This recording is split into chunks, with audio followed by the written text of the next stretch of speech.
Ethan Collins had always felt a magnetic pull toward his village, though he hadn't visited in years. The city's unrelenting hum, the traffic, the noise, the constant rush, had drained him, leaving him longing for the quiet, sun-soaked fields of his childhood. As he drove along the winding country roads, memories of dusty paths and wooden fences returned like an old, comforting song. He had always been fond of horses, not just for their strength and beauty but for the silent companionship they offered.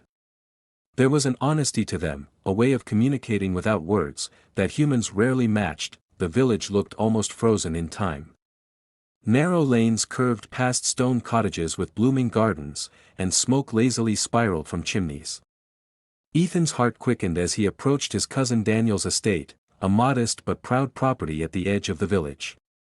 Daniel had stayed here, tending to horses and maintaining the family tradition, while Ethan had chased careers and city lights. Pulling up near the stable, Ethan's breath caught.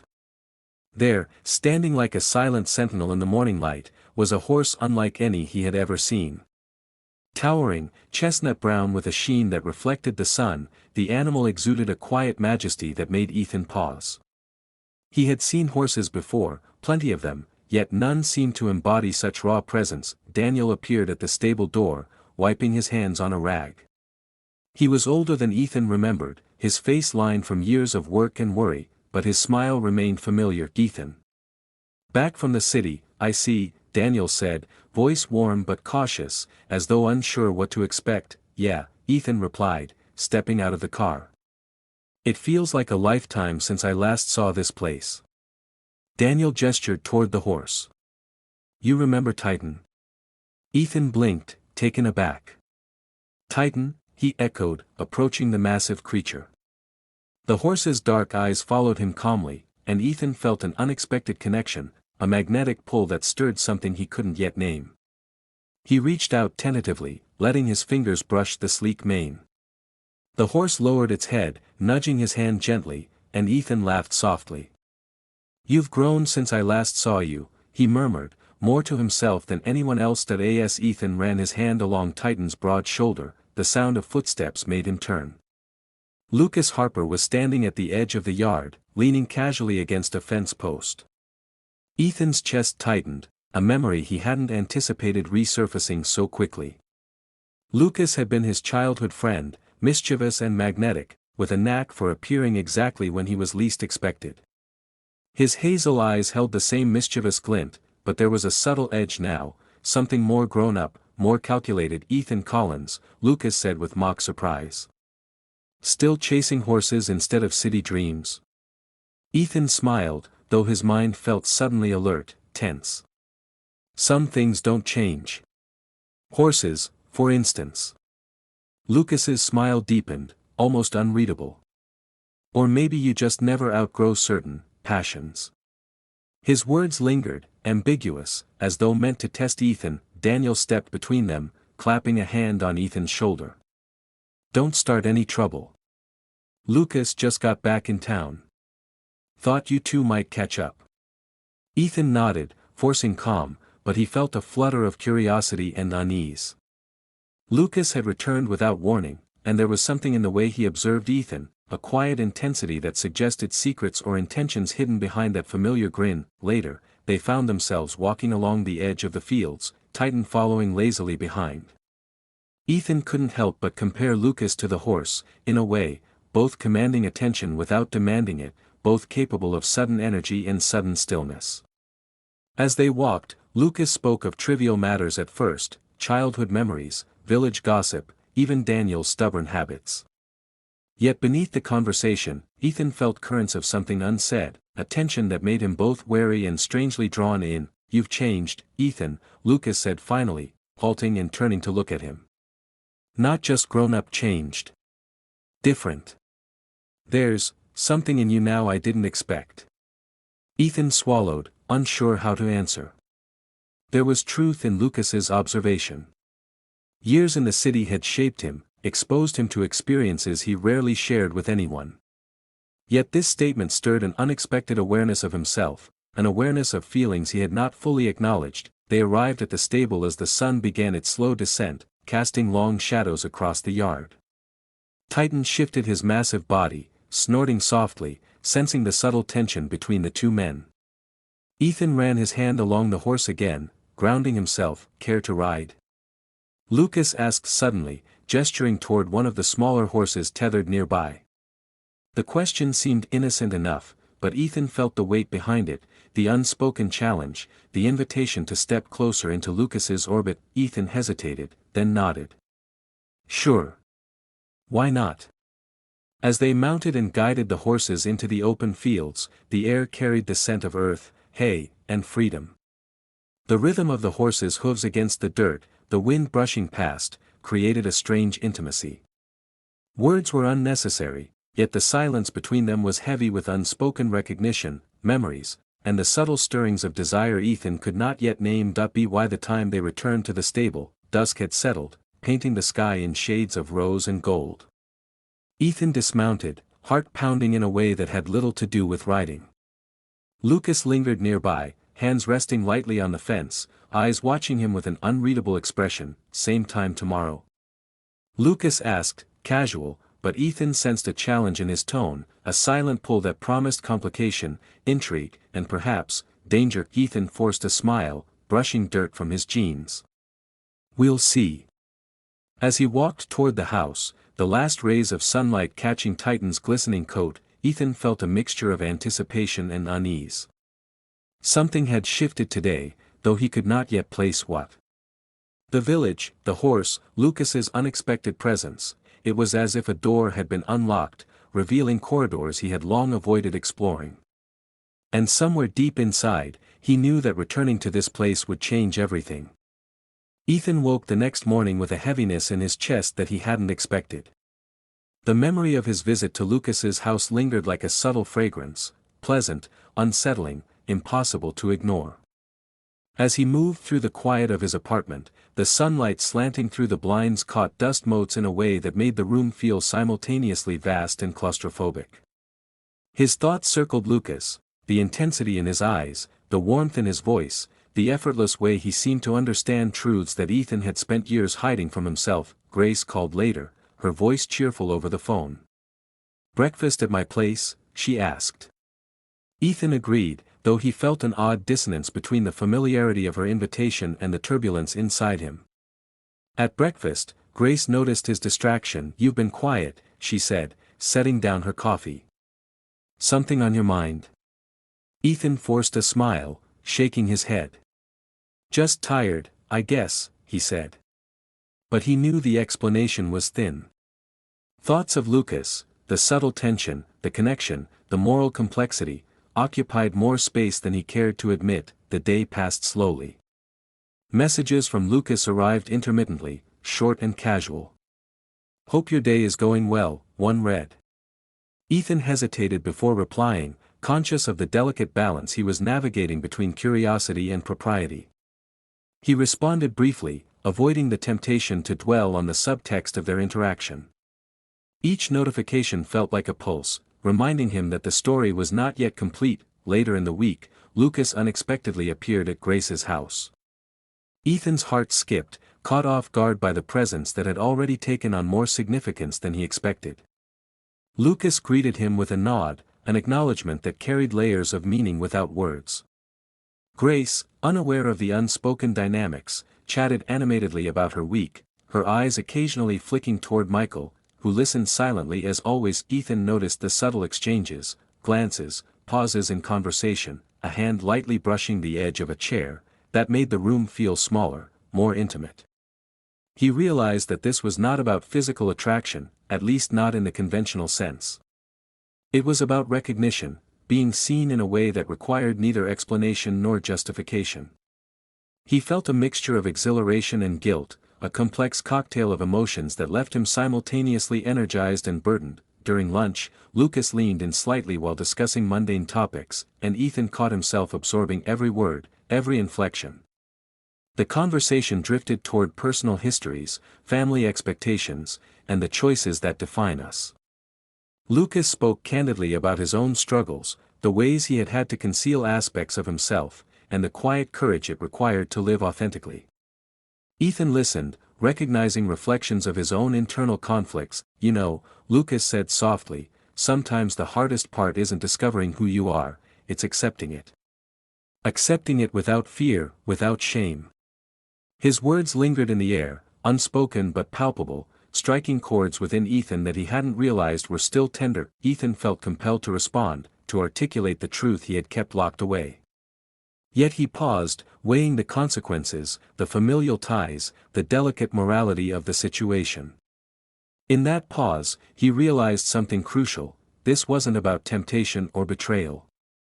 It was about reflection, acknowledgement, and understanding. After the lunch concluded, Lucas stayed behind for a moment to speak privately. "Ethan," he said, his tone gentle, "you don't have to respond in any particular way. Just know that honesty, with yourself first, matters more than any expectation." The words were simple, but their weight was immense. Ethan nodded, feeling the quiet gravity of the moment, recognizing that this exchange was a turning point, a subtle but profound shift in his consciousness. As Lucas left, the air in the house seemed to settle differently. Ethan felt a mixture of relief and tension, a sense that something important had occurred without dramatic action or overt confession. He understood that this was not the conclusion of the story but the beginning of an inner journey, one that would require reflection, courage, and perhaps even confrontation with truths he had long ignored. Later that evening, Ethan sat alone in his room, replaying the events of the week. He thought about Grace, about Michael, about the unspoken rules of family and society. He also thought about Lucas, about the rare clarity and acknowledgement he had received, the mirror held up to his own suppressed identity. The realization was profound: connections do not always need to manifest in grand gestures. Sometimes, a quiet understanding, a shared glance, or a single sentence can redefine perspectives, priorities, and desires. Ethan wrote in his journal, carefully choosing words that allowed him to explore emotions without judgment. He reflected on guilt, curiosity, and authenticity, recognizing the necessity of separating impulse from insight. The visit to Lucas's home, the conversations, the subtle tension, all had been catalysts for something greater, a confrontation with the self, with truths that had long been buried beneath routine, expectation, and fear. In the days that followed, Ethan and Lucas maintained a cautious distance, their interactions brief but meaningful. Each message, each meeting, each conversation carried layers of significance, building a quiet narrative of understanding rather than action. Ethan discovered that the value of these moments lay not in what was done, but in what was recognized, acknowledged, and held in confidence. By the end of the week, Ethan realized he had changed in subtle yet undeniable ways. He was more attuned to his emotions, more aware of the boundaries between desire and morality, connection and complication. He had learned that human relationships are rarely simple, that honesty with oneself is a form of courage, and that understanding does not always require action. It can exist quietly, shaping decisions, thoughts, and future paths. As he prepared for another weekend visit to Grace's house, Ethan felt a sense of calm tempered by anticipation. He knew that the story with Lucas was not a tale of dramatic conflict or overt scandal. Instead, it was a story of recognition, self-reflection, and the delicate dance of morality and human connection. It ended not with resolution, but with clarity, a bittersweet acceptance of complexity. Ethan understood one final truth: life rarely offers answers in neat packages. Some of the most profound experiences are those that leave questions lingering, allowing reflection, growth, and understanding to flourish quietly in their wake. And in that quiet space, he felt both awakened and prepared, for whatever challenges, connections, or revelations might lie ahead.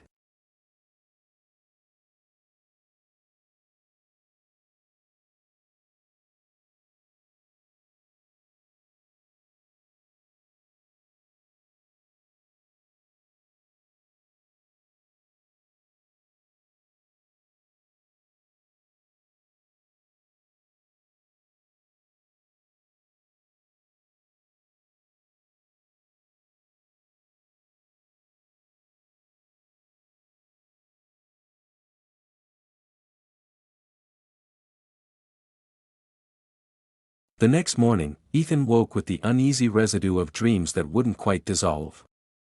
Daniel's words echoed in his mind: sometimes people only see what they're ready to understand. The sentence clung to him, weaving itself through every thought that day. He tried to paint, but the brush refused to move as freely as it used to. His art, once his escape, now mirrored his confusion. Over the following weeks, Daniel seemed more distant, often canceling plans with vague excuses. Yet when they did speak, he was tender, thoughtful, almost protective. Ethan wanted to believe it was just stress or fear, that love sometimes required patience. But a small, growing voice in his mind whispered otherwise. At home, Robert's behavior had shifted too. Claire mentioned during one of their phone calls that he'd been spending more time working late. She said it lightly, as though it were nothing unusual, but Ethan caught the trace of worry in her tone. He brushed it off, telling himself it was just parental instinct. Still, something about the overlap unsettled him. Daniel's sudden elusiveness, his father's absences, both circling the same unspoken mystery point. One evening, Daniel invited Ethan over to a rented apartment on the edge of town. It wasn't the first time Ethan had been there, but that night, something about the place felt different. A framed photo on the shelf caught his eye, a familiar park bench, the one near his parents' neighborhood. Daniel noticed his gaze. "You like that spot?"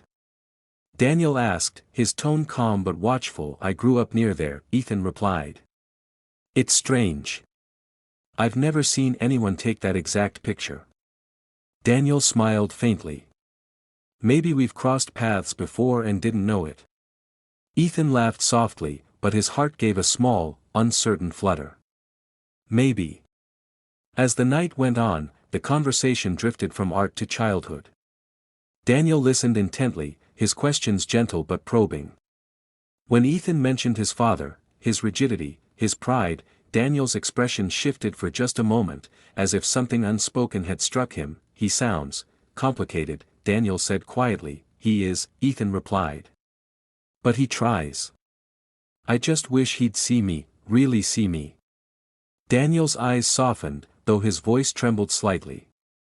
Sometimes people only understand what they're brave enough to face. The repetition of that phrase chilled Ethan.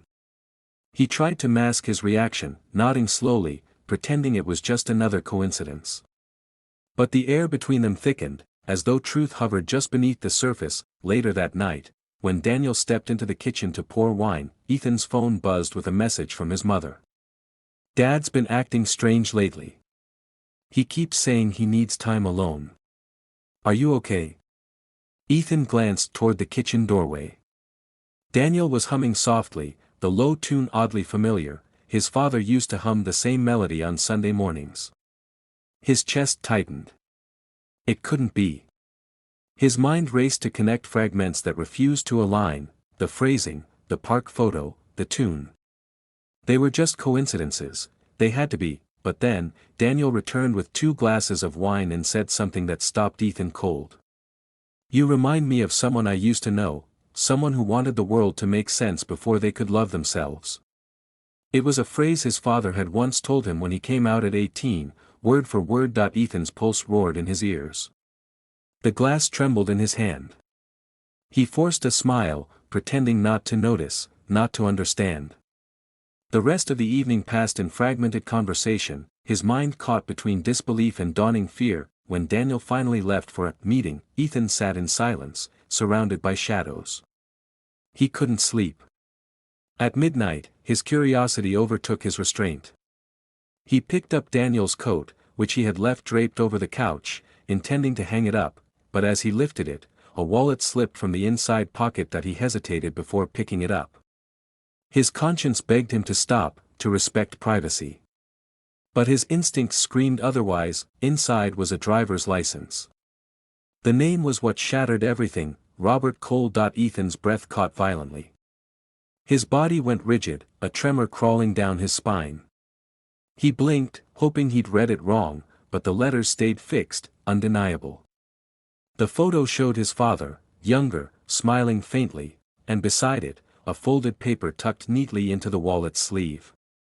Ethan unfolded it with trembling fingers. It was a rental agreement. The address was Daniel's apartment. His chest constricted, air refused to come easily.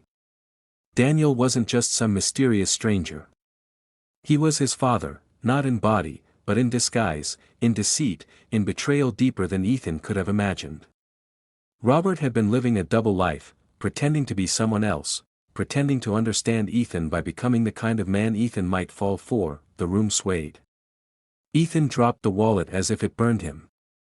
Everything, every conversation, every message, turned sickeningly false. The affection, the compassion, the warmth that had felt healing now reeked of manipulation. That he stumbled to the bathroom sink and splashed water on his face, trying to steady his breathing. The mirror stared back at him, fractured and foreign.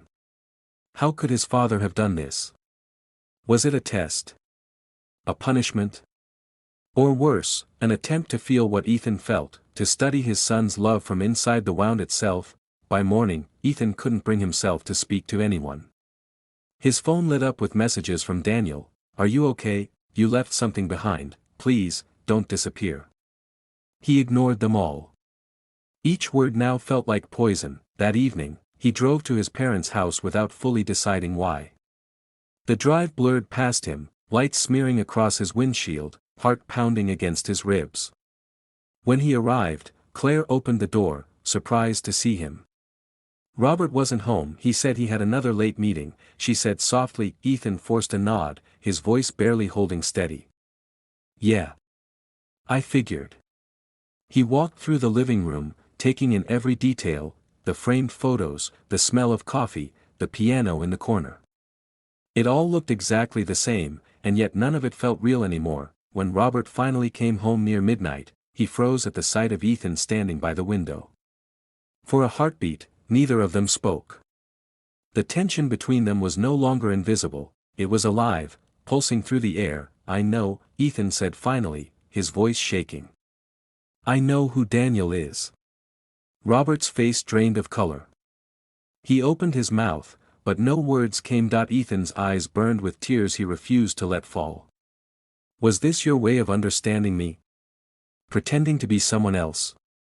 Lying to me just to feel control again?" "Ethan, don't," he said sharply. "You don't get to say my name like that." Silence swallowed the room. Claire stirred upstairs, but didn't come down. The truth, heavy and irreparable, hung between them like a storm neither could escape. Ethan turned toward the door, his voice low but steady. "You wanted to understand me, Dad. Congratulations. Now you know what it feels like to be broken by someone you love." He walked out before Robert could respond. The night air hit him like glass, sharp, cold, unforgiving. As he drove away, the road ahead blurred through the shimmer of tears he could no longer hold back. Behind him, the house stood still in the dark, and inside it, a father finally faced the weight of what understanding truly meant, and for the first time, Ethan didn't look back.